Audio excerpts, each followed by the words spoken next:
Hello and welcome back to Through the Cubby Hole with me, Lauren.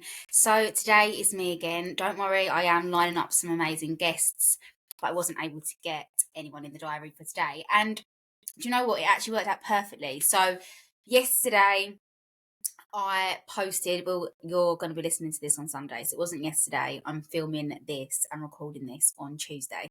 So yesterday, as in Monday, I posted a reel all about my side extension, and I thought I would do an episode just all about the side extension, answer a few questions that tend to be asked quite a lot. Yeah, I thought I would just do it all mainly focused on our side extension, so not sort of the other renovation parts, not the kitchen, etc., but just the build. So I got a question saying, did you need planning permission? So I'm not an expert at this, and I would always say go and check with your local authority on everything. But as far as I'm aware, for a side extension and making sure that you are following all sort of like the building regulations, you don't need planning permission. But please double check that. Don't take my word for it. But as far as I'm aware, we didn't need planning permission for the side extension, providing that it met certain criteria. However, we actually got planning permission because there were a few other things on our plans that we wanted to do. We haven't actually done them yet. Maybe we will, maybe we won't, but they needed permission. So our architect basically just said, you may as well put it all on there. Then it's signed off. You know that you're okay to do it, and you've got to apply for it anyway. So the extension went on to them plans, and we got planning permission for it. If you want to know what we put on the plans that we haven't actually done yet, so we wanted to create and build out just ever so slightly a bay window in our living room. So we wanted to do that. We have not done that. Basically, we couldn't afford to do these extra couple of things we wanted to do. So for now, we're not doing it, but maybe we will. And if we do, we have got planning permission for it. So yeah, we wanted to do a bay window, and then we wanted to build some sort of like, I don't even know what they're called, but you know, like outside sort of like porch sort of thing. You know, when you have like the wood beams into like a bit of like a pitched roof above your door, front door. I don't actually know what that's called, but we have planning permission for that as well. I'm gutted we haven't done that because I really think them two things would have really changed the whole look of our house. But yeah, we just couldn't quite afford to do that. The main question is, how much did it cost? So I really need to find a breakdown of all the details. I haven't got a breakdown of how much everything individually cost.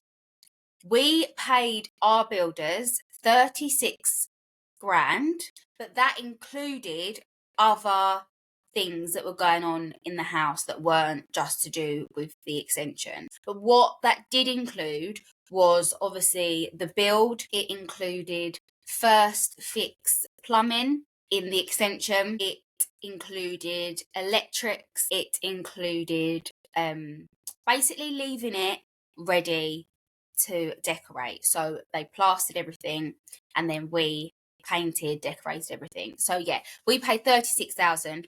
I don't even know if we have a breakdown, but I'm sure we must have. So I really will try and hunt one down at some point to be able to break down what all the costs were.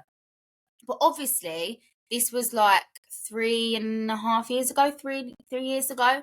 So prices change. I think it depends on your builders. I think it depends on your location. We are in the southeast where everything is double expensive. So you've got to bear that in mind as well. And things have gone through the roof, especially like building materials, wood, etc. Like it's all very expensive now. So I don't know whether it'd be more. I don't know whether it'd be sort of the same. I don't really know, but that is how much we paid. But as I said, that included things like we had this wall behind me, the wall in the living room built. We had the bifolds put in. We had plastering done throughout sort of the other areas of the house that were already there. We had other bits and pieces done. So that sort of was included in the price. We also had to change the window on the landing upstairs. So there were other things that needed to be added into that as well. But yeah, we paid 36,000. I've also got a question that says, what was your budget. So we didn't really have a budget, if I'm being honest. I think we had around, this is all very, very approximate. I think we had around 45k in equity that we didn't put towards the new house, that we then put towards renovating and doing the work. I think we had like maybe another 10 to 15 to maybe even 20 on top of that. £56,000 budget. We thought it'd probably be around the 60,000 mark. We've definitely done more. Obviously, we renovated the whole house, so it wasn't just the work that we did. We have changed, we have done every single room from the floor to the walls to absolutely everything. I think we're probably more at 80 grand, but as I've said before on previous episodes, we didn't keep track of our spending, and that's something I really, really regret, because I'd love to know exactly what it was. I can only say that it was approximately between like 70 to 80k. I can't be precise, which is why I always say that is my top tip for renovating. When you're renovating a house, make sure, no matter how hard it is, no matter how annoying it is, log absolutely everything that you spend, because you will want to know how much you've spent at the end. And I really regret not doing that and just having this rough idea. But we've not had our house valued. We are going to have it valued in a couple of weeks, not because we are planning on moving, but we would just want to know how much the house is worth now, and just to make sure that it was worth spending the money. However, I did get a rough idea when I spoke to an estate agent locally, just a rough idea. And from what he said the house would be valued at, we definitely have made our money back and more. So it was worth it. But regardless whether we did or not, obviously the goal was to always make our money back. The fact that we've made more money on top is amazing. But people, and this is mainly on TikTok, people are very rude about the extension. They say it's not worth it, it's not worth the money. Obviously, like I've said before, it's expensive. You know, it's a building, it's your house, it's got to be watertight, it's got to be warm, it's got to not fall down. These things cost money. So it is what it is on that front. But people say it's not worth it. It's not worth it for the space you've got. It's not worth it. We even had people before we did the work saying it's not really worth doing. But I can't stress to you enough, it was worth every penny. It was worth every second of stress, because we got out of this house what we wanted to. So when we moved to this house, we only moved in to this one and chose this one. Yes, we loved it, but two, we saw the potential and we knew what we wanted to do to it to make it what we wanted. We looked at houses that were more expensive to try and get it already done. They didn't exist. Whatever house we looked at, we had to do the work. So it made sense for us to go for a cheaper house and do the work that we did than to go for a more expensive house with a higher mortgage that still needed the work to get what we wanted. It didn't make sense. So what we did made total sense for us, even though people don't seem to understand it, because people judge when they don't actually know anything. They judge your whole decision making in life from a reel, and you just can't do that. But for us, what we've done, it works for us, and that is the most important thing. So if you do changes to your house and people are like, why are you doing that? It's pointless. But if you know that it's going to work for you and your family and your lifestyle or whatever, it's worth it. Because for us, we use the areas of our extension all the time, every single day, constantly. We have a downstairs toilet and bathroom. We use that every single day. We have a utility. I am constantly in and out of that utility all day, washing, getting the cleaning stuff, whatever it might be. The extra added space in the kitchen, that has given us extra space in the kitchen, but that is also where our oven and hob and everything is. So we use that space every single day. So for us, it was so worth it.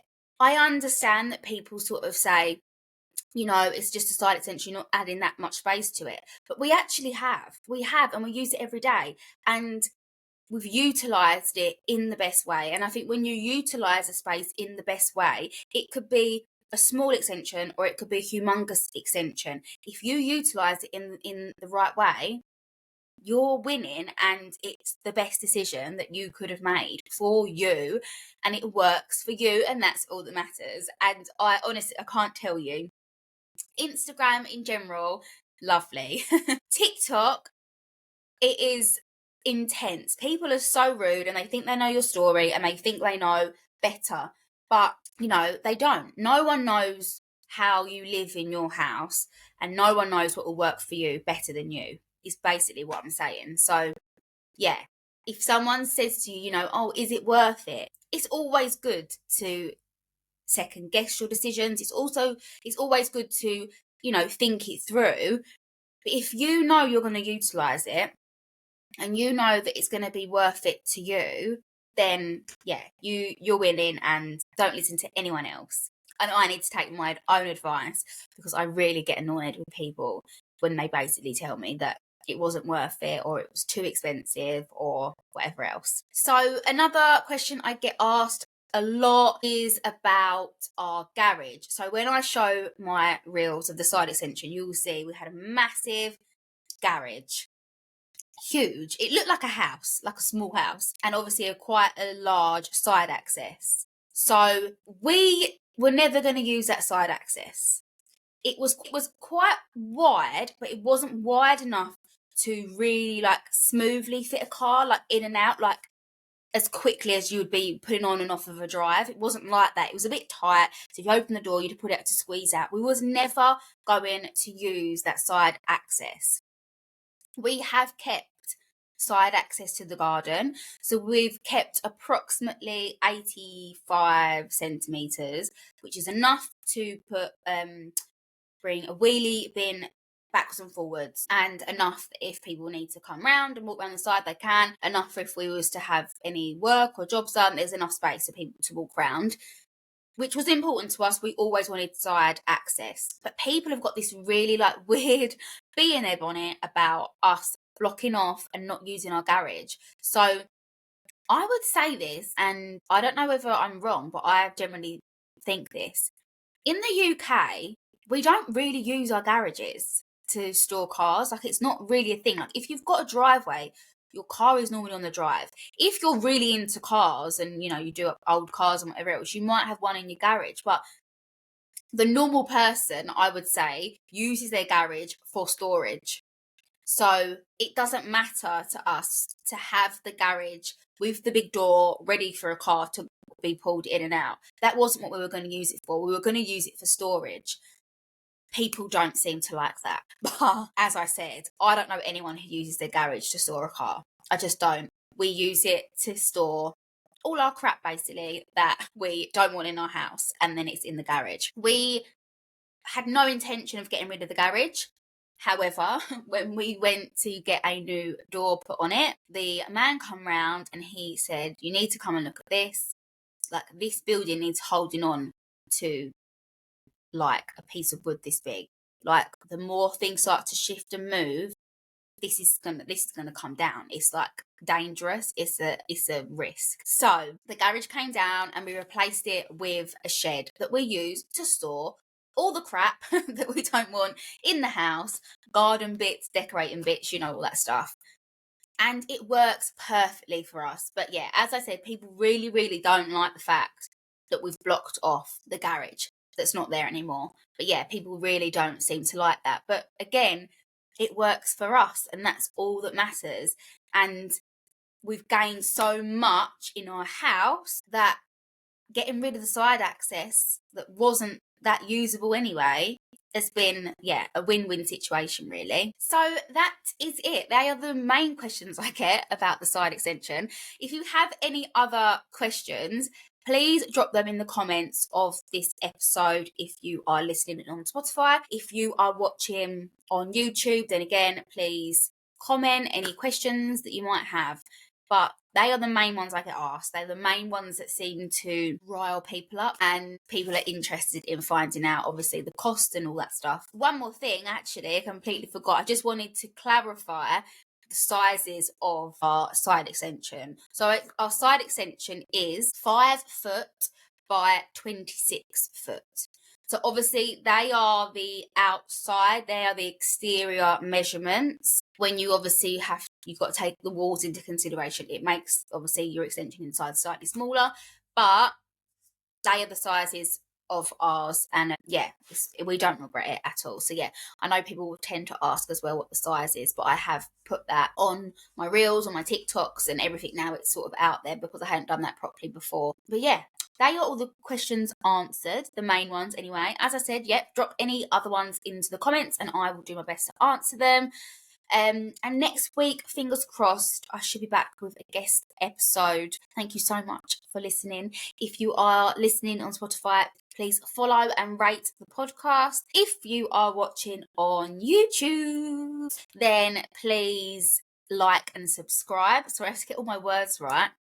And if you don't already follow me on social media, I am on TikTok, YouTube, and Instagram at _cubbyhole. I'd really appreciate a follow. And yes, that is it for today. And I will see you next week on Through the Cubbyhole.